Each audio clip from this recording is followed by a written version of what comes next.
Dia buka tutup septic tank dan waktu dia lihat ke dalam, ternyata ada sepasang kaki manusia. Hai guys, apa kabar kalian semua? Welcome back to Ruang Gelap dengan gua Amira. Kali ini kita akan membahas salah satu misteri yang masih belum terpecahkan dari Jepang, di mana ditemukan sebuah mayat di dalam pipa toilet atau septic tank. Langsung aja kita masuk ke cerita. Welcome to Ruang Gelap. Pada 28 Februari 1989 di desa Miyakoji, Provinsi Fukushima, Jepang, di mana kita tahu tempat pengembangan nuklir di Jepang dilakukan, seorang guru SD yang bernama Yumi Tanaka baru saja pulang dari kampung halamannya. Nah, saat itu di Jepang memang sedang libur selama 1 minggu karena memperingati hari kematian Kaisar Showa. Tepat di tanggal 28 Februari itu, Miss Tanaka kembali pulang ke asrama guru tempat dia mengajar, di mana memang hampir semua guru dan karyawan tempat sekolahnya tinggal di sana. Nah, Miss Tanaka tinggal sendirian di salah satu kamar yang sudah dilengkapi dengan kamar mandi sendiri. Nah, waktu Miss Tanaka mau menggunakan toilet, dia masuk ke dalam kamar mandi dan saat jongkok, dia ngelihat ke dalam bagian bawah toilet. Saat itu, toilet Jepang ini bentuknya seperti yang sering kita lihat di komik-komik Jepang lah ya. Kayak WC jongkok, tapi model pipanya itu pipa yang gede. Nah, Miss Tanaka ini nunduk ngeliat ke dalam bawah lubang toilet dan dia sadar ada sepatu yang ngapung di dalam pipa toilet itu. Dia penasaran kenapa ada sepatu. Jadi, untuk memastikan, dia keluar untuk ngecek dari septic tank langsung. Nah, saat itu sistem di Jepang hampir setiap toilet punya septic tank sendiri. Jadi biasanya pipa septic tanknya ada di sisi lain dan ditutup dan dikunci. Kalau mau dibersihin baru dibuka oleh si petugas. Jadi Miss Tanaka memutuskan untuk mengecek sendiri ke dalam septic tank. Dia buka tutup septic tank dan waktu dia lihat ke dalam, ternyata ada sepasang kaki manusia. Miss Tanaka yang kaget dan panik langsung memanggil atasan dan teman kerjanya, yang lalu segera menelpon polisi. Nah, ukuran pipa toilet ini masing-masing sangat-sangat kecil ya guys. Bisa kalian lihat di foto, hanya 36 cm dari mulut septic tank, sedangkan dari mulut toiletnya sendiri cuma 20 cm. Jadi sangat sulit untuk mengeluarkan mayat yang ada di dalam septic tank ini. Bahkan petugas kebakaran dipanggil untuk mencoba masuk, tapi mereka tetap nggak bisa masuk ke dalam. Jadi pada akhirnya, sebuah mobil ekskavator dipanggil untuk menggali pipa ini dari tanah, dikeluarin, dan lalu pipanya ini dibelah untuk mengeluarkan mayat yang ada di dalam. Waktu mayat dikeluarkan, mayat ini dalam kondisi yang sudah mengeras. Kedua lututnya ditekuk ke atas badan, kedua tangannya memeluk jaket yang sudah dilipat dengan rapi di atas badannya. Mayat ini dalam keadaan yang sangat bau, kotor, sehingga harus dimandikan sebanyak 2 kali sebelum akhirnya bisa diautopsi. Yang lalu didapati identitas mayat ini adalah laki-laki yang bernama Naoyuki Kanno yang hilang sejak tanggal 24 Februari, 4 hari sebelum mayatnya ditemukan.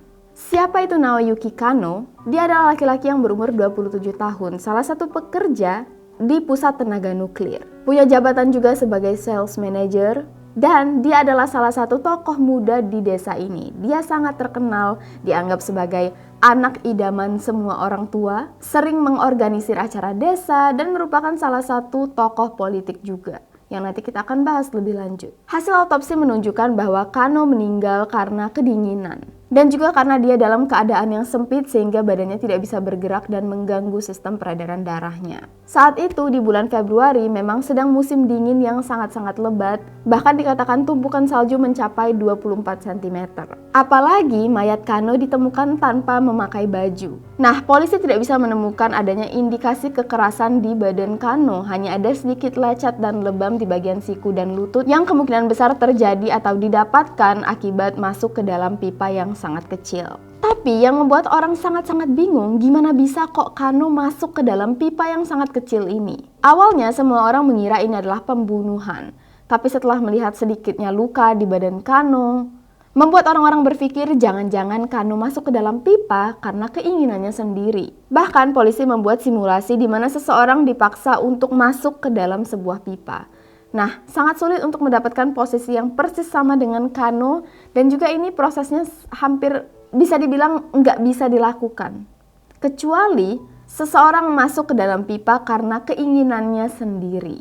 Ini akan lebih mudah apalagi kalau dia dibantu oleh orang lain.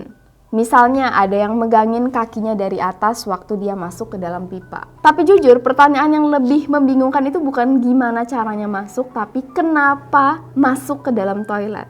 Siapa sih yang mau masuk ke dalam pipa septic tank? Dengan bukti-bukti yang ada, polisi menganggap kasus ini adalah sebuah kecelakaan. Mereka berteori Kano masuk ke dalam pipa toilet dengan keinginannya sendiri untuk mengintip Miss Tanaka, dan secara nggak sengaja nggak bisa keluar lagi dari pipa ini. Nggak tahu kenapa saat gue baca teori itu kayak nggak habis pikir, kok bisa?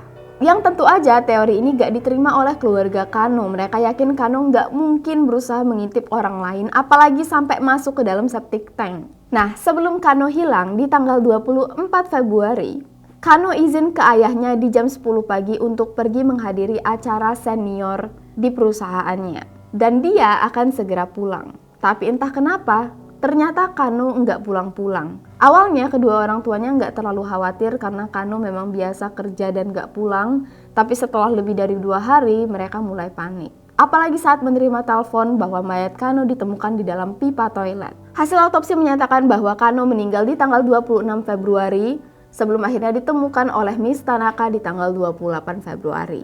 Dan kemungkinan sebelum meninggal Kano menghabiskan waktu 2 hari nyangkut di dalam pipa toilet dalam keadaan yang dingin, kotor, bau, dan sangat-sangat menyedihkan dan tragis banget. Jadi Kano selama dia nyangkut di situ masih hidup sebelum akhirnya dia meninggal karena kedinginan. Meskipun polisi bilang ini sebuah kecelakaan, tapi banyak kejanggalan di kasus ini. Pertama, sepatu yang ditemukan di dalam toilet cuma ada 1. Sepatu satunya lagi ditemukan di parkiran yang letaknya jauh dari toilet ini. Kenapa Kano masuk ke dalam pipa toilet hanya dengan 1 sepatu? Membingungkan. Apa mungkin Kano lari dari sesuatu, tapi sesuatu itu apa? 2, mobil Kano ditemukan di parkiran dalam keadaan kunci mobil yang masih tercolok ke dalam mesin. Bener gak sih kata-katanya? Bener lah ya.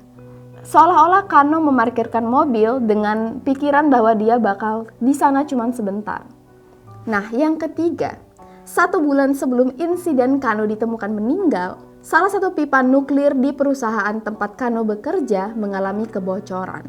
Nah, 2 hari sebelum pipa ini bocor, sebenarnya salah satu teman Kano sudah melapor ke atasan bahwa ada getaran aneh di pipa ini. Tapi laporan ini nggak digubris sampai akhirnya ada kebocoran. Dan akibat tragedi kebocoran ini, teman kerja Kano yang melapor tadi tiba-tiba lompat ke rel kereta bunuh diri. Membuat orang berpikir jangan-jangan kebocoran, kematian teman kerja, dan kematian Kano yang sangat misterius ini adalah sesuatu yang berkaitan. Sorry, hidung gue gatal. Ada juga teori tentang politik. Jadi ternyata 10 hari sebelum Kano ditemukan meninggal, desa ini sedang mengadakan pemilihan kepala desa. Salah satu calon kepala desa meminta Kano untuk menjadi salah satu supporternya. Tapi Kano ternyata nggak satu pemahaman dengan pemikiran si calon kepala desa. Kano percaya bahwa pengembangan nuklir bisa sangat membahayakan orang-orang. Tapi calon kepala desa berpikiran bahwa pengembangan nuklir ini sangat baik untuk masyarakat sekitar, mulai dari lapangan pekerjaan dan juga mungkin bisa menjadi sesuatu teknologi yang maju di masa depan. Anak dari calon kepala desa ini adalah tunangan Miss Tanaka. Anak calon kepala desa, Miss Tanaka dan Kano sebenarnya memang kenal baik, berteman baik. Yang membuat orang semakin berpikir jangan-jangan Miss Tanaka tahu sesuatu. Karena cukup aneh ya guys. Kenapa Miss Tanaka bener-bener ngeliat ke dalam lubang toilet? Dan waktu dia ngeliat ada sepatu, kenapa dia berpikiran sampai mau ngecek septic tank sendirian? Kalau misalnya kalian nih ngeliat ada sesuatu yang aneh dari lubang toilet, kalian bakal mikir nggak sih sampai mau ngecek ke septic tank? Nggak tahu ya.